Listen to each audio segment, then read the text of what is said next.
namamu. Ajaib dan benar, sempurna karyamu. Kau menerima diriku apa adanya, dengan apa akan ku balas cintamu. Ku menyembahmu dengan hati yang rindu menyenangkanmu. Bukan dengan emas, perak dan permata, ku datang untuk menyembah. Ku menyembahmu, bawa hidupku sebagai persembahanku. Korban yang hidup, kudus dan berkenan di hadapanmu Tuhan.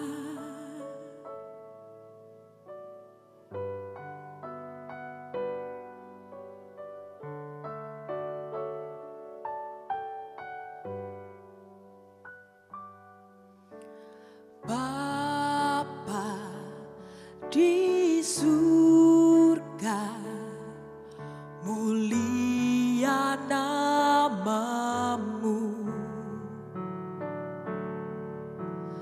Ajaib dan benar, sempurna karyamu. Kau menerima diriku apa adanya, dengan apa akan ku balas cintamu. Ku menyembahmu dengan hati yang rindu menyenangkanmu. Bukan dengan emas, perak dan permata, ku datang untuk menyembah. Ku menyembahmu, bawa hidupku sebagai persembahanku. Korban yang hidup, kudus dan berkenan di hadapanmu Tuhan.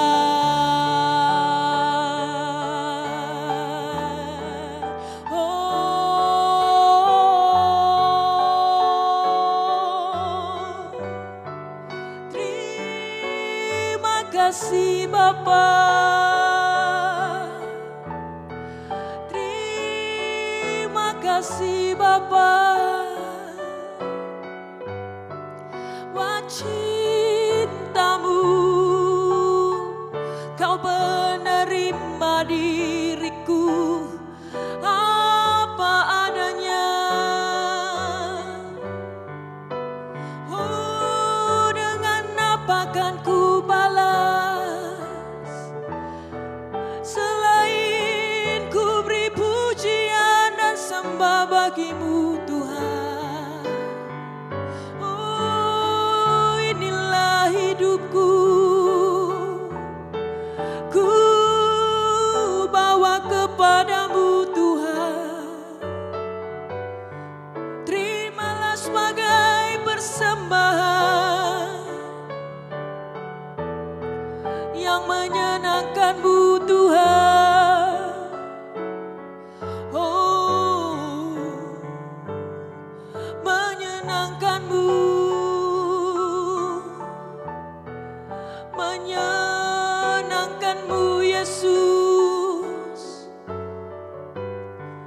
itu kerinduanku. Yesus Tuhan,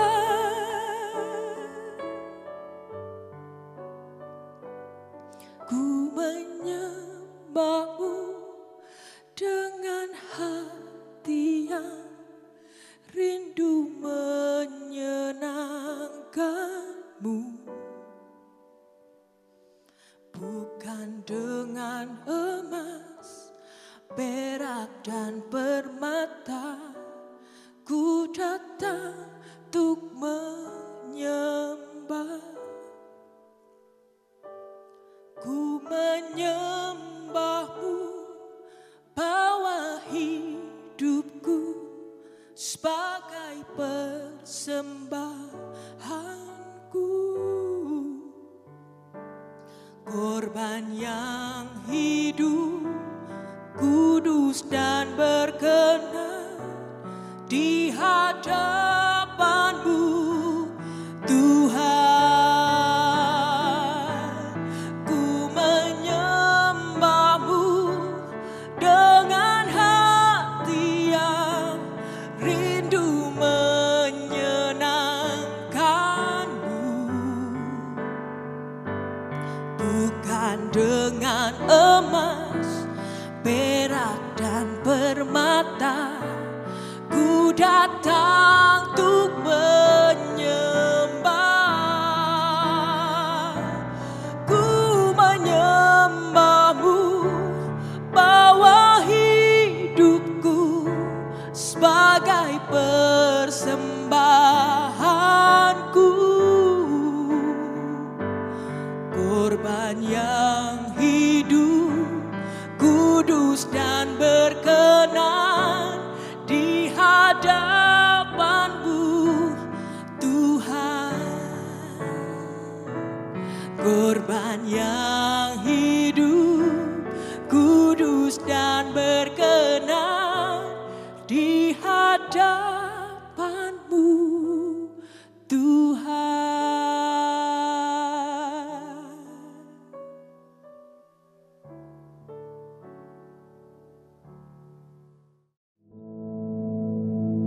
Our Father, which art in heaven, hallowed be thy name. Thy kingdom come, thy will be done in earth as it is in heaven.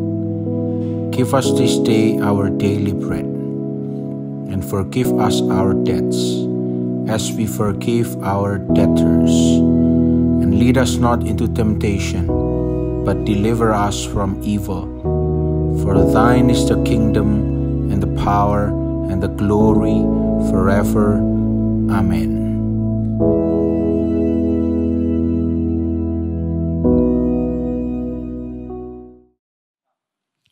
Haleluya, puji nama Tuhan, saudara sekalian. Tetap bersyukur, karena inilah yang dikehendaki Allah di dalam Kristus Yesus. Oleh karena itu, mari kita terus belajar bagaimana kehidupan orang yang tahu bersyukur tersebut. Nah, pagi hari ini kita akan lihat di dalam Injil Lukas pasal yang ke-10. Kita akan baca mulai ayat yang ke-17. Kemudian ke-70 murid itu kembali dengan gembira dan berkata, "Tuhan, juga setan-setan takluk kepada kami demi nama-Mu." Lalu kata Yesus kepada mereka, "Aku melihat iblis jatuh seperti kilat dari langit. Sesungguhnya Aku telah memberikan kuasa kepada kamu untuk menginjak ular dan kalajengking, dan kuasa untuk menahan kekuatan musuh. Sehingga tidak ada yang akan membahayakan kamu. Namun demikian, janganlah bersukacita karena roh-roh itu takluk kepadamu, tetapi bersukacitalah karena namamu ada terdaftar di sorga." Amin. Puji nama Tuhan. Saudara sekalian, di sini kita melihat peristiwa yang luar biasa, seperti yang dicatat di dalam beberapa ayat ini, yaitu murid-murid Yesus yang sebelumnya itu memang diutus secara khusus oleh Yesus. Supaya jelas, saya ajak saudara membacanya saja ya. Dari pasal 10 mulai ayat yang pertama. Dikatakan demikian, kemudian daripada itu Tuhan menunjuk 70 murid yang lain, lalu mengutus mereka berdua-dua mendahulunya ke setiap kota dan tempat yang hendak dikunjunginya. Katanya kepada mereka, tuaian memang banyak, tetapi pekerja sedikit. Karena itu mintalah kepada Tuhan yang empunya tuaian, supaya ia mengirimkan pekerja-pekerja untuk tuaian itu. Pergilah, sesungguhnya aku mengutus kamu seperti anak domba ke tengah-tengah serigala. Janganlah membawa pundi-pundi atau bekal atau kasut, dan janganlah memberi salam kepada siapapun selama dalam perjalanan. Kalau kamu memasuki suatu rumah, katakanlah lebih dahulu, damai sejahtera bagi rumah ini. Dan jikalau di situ ada orang yang layak menerima damai sejahtera, maka salammu itu akan tinggal atasnya. Tetapi jika tidak, salammu itu kembali kepadamu. Tinggallah dalam rumah itu, makanlah dan minumlah apa yang diberikan orang kepadamu. Sebab seorang pekerja patut mendapat upahnya. Janganlah berpindah-pindah rumah. Dan jikalau kamu masuk ke dalam sebuah kota dan kamu diterima di situ, makanlah apa yang dihidangkan kepadamu. Dan sembuhkanlah orang-orang sakit yang ada di situ, dan katakanlah kepada mereka, kerajaan Allah sudah dekat padamu.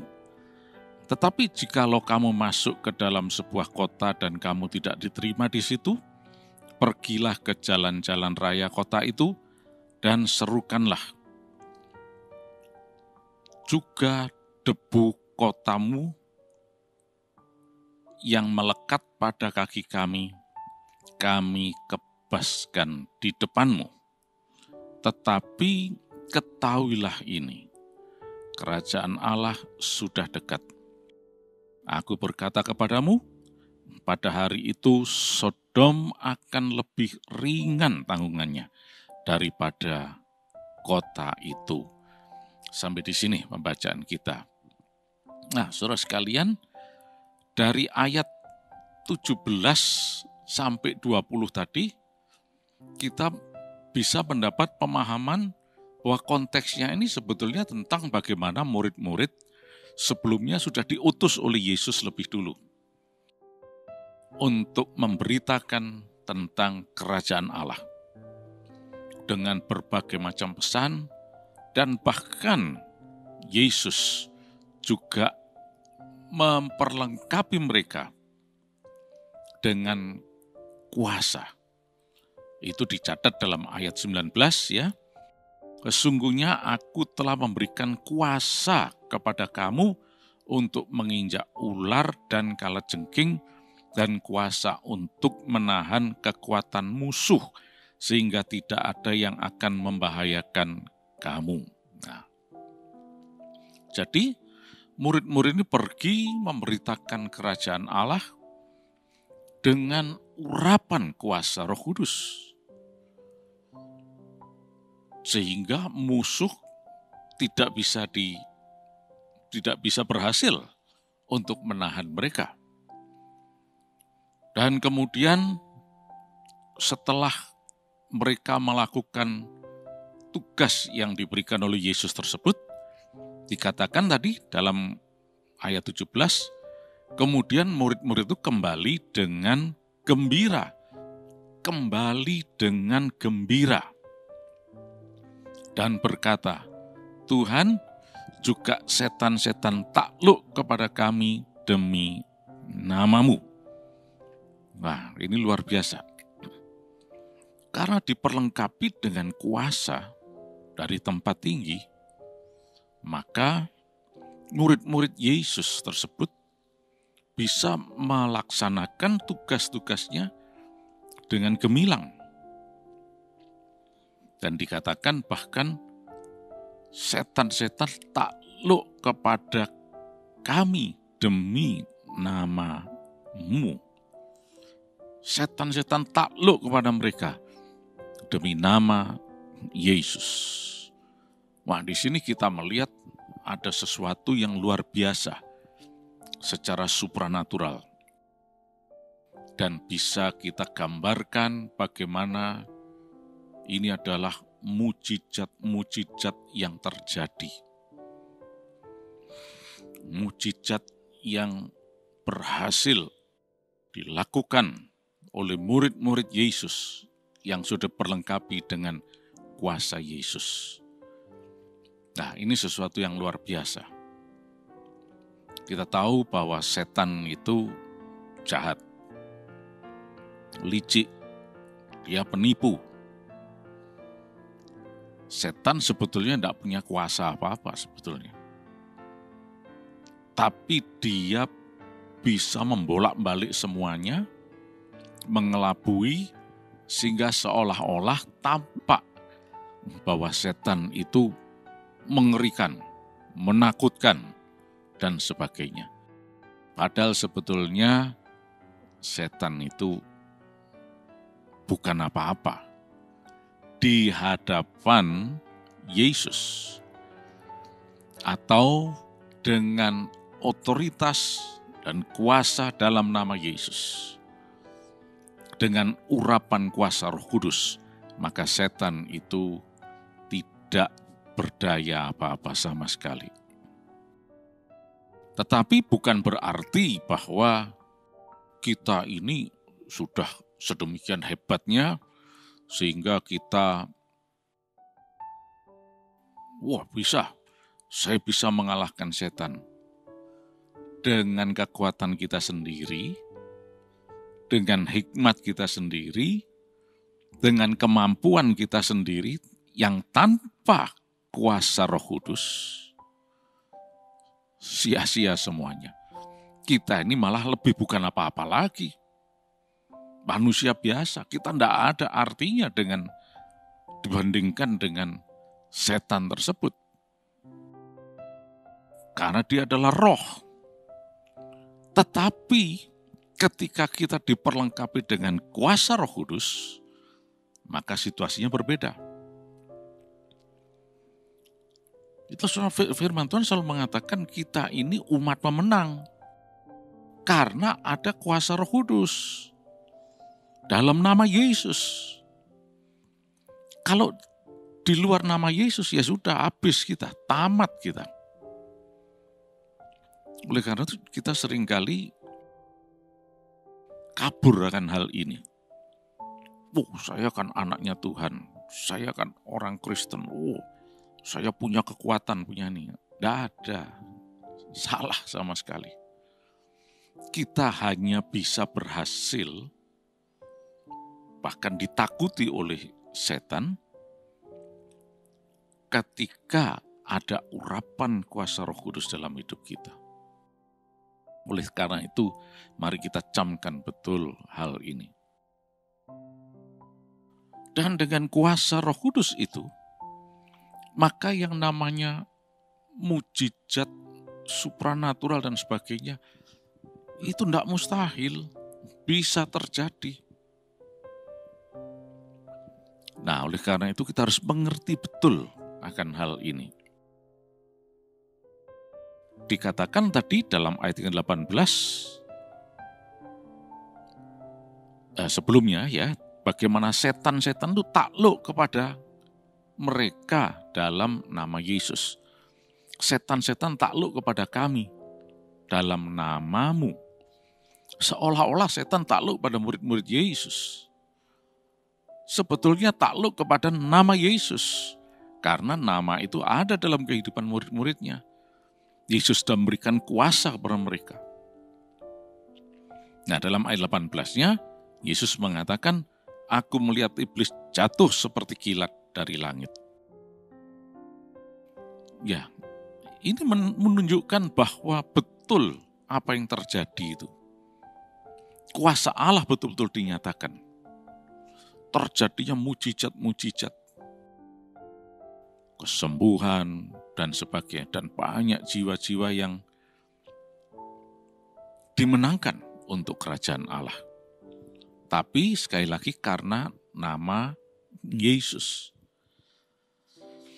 Nah, itulah sebabnya kita harus betul-betul sadar akan hal ini, bahwa kehidupan kita itu sepenuhnya tergantung dari kuasa Yesus. Tapi ada setan yang jahat, yang licik dan sebagainya. Dengan urapan kuasa Roh Kudus itu tidak ada artinya apa-apa. Nah, tetapi dari hal-hal yang istimewa, yang hebat ini, mujizat terjadi dan sebagainya, Yesus nampaknya tidak terlalu antusias di sini. Coba kita baca ayat yang ke-20.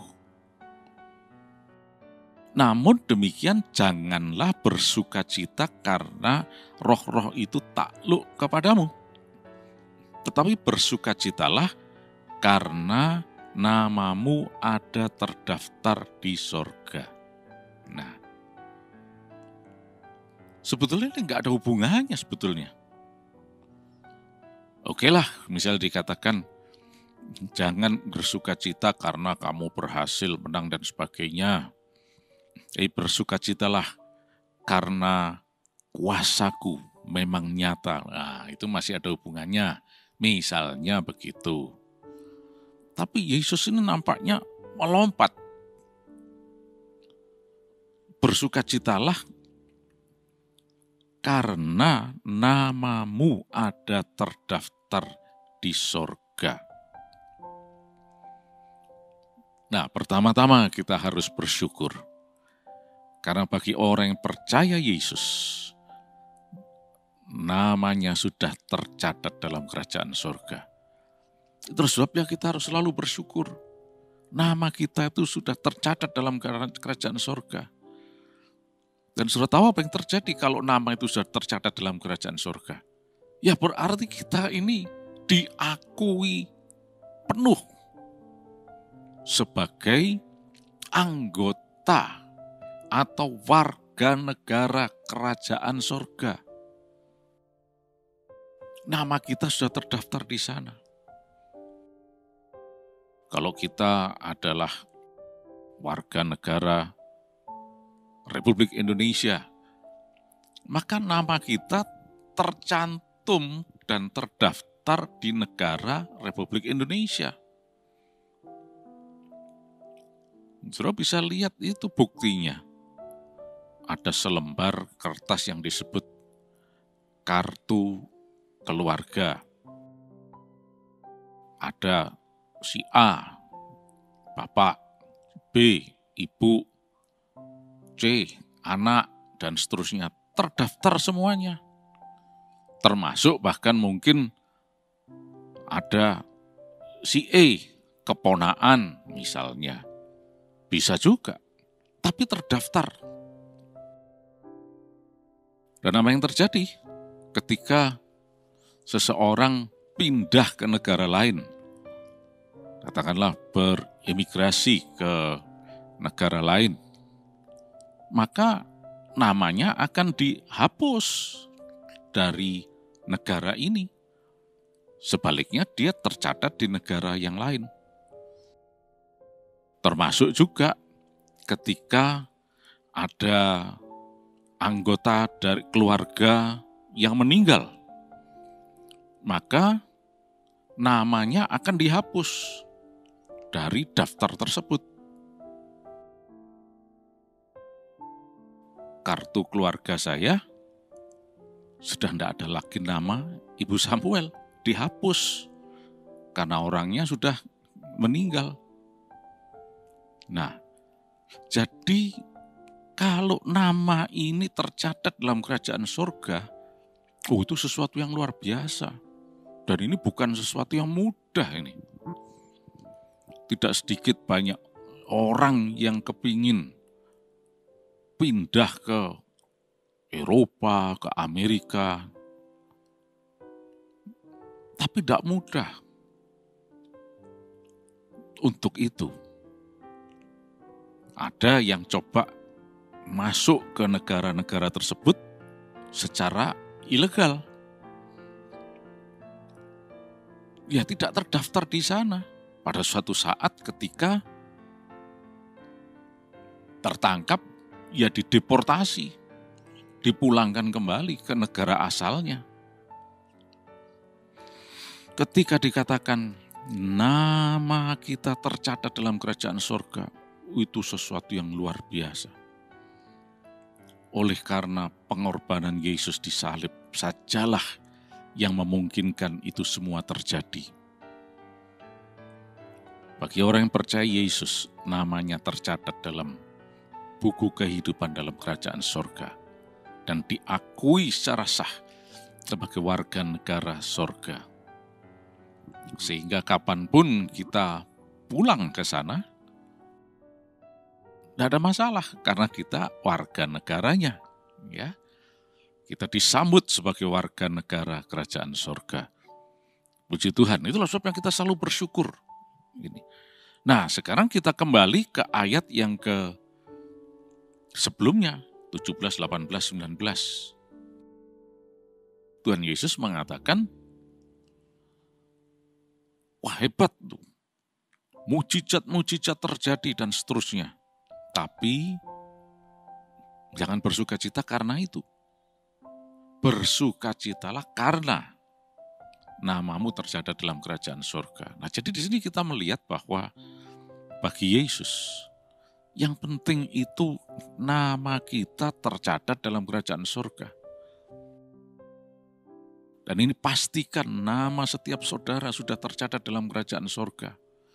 Dan kita bisa selalu bersyukur, oh, terima kasih Tuhan, namaku sudah tercatat dalam kerajaan surga. Terima kasih, Engkau Allah yang baik. Aku adalah anak-anak-Mu. Aku diselamatkan dalam nama Yesus. Kita bersyukur karena itu. Yesus katakan, jangan bersukacita, jangan cuma bersyukur karena mujizat. Nah, ini yang harus kita pahami. Karena banyak sekali orang-orang Kristen yang lebih fokus kepada mujizat daripada kepada Yesusnya.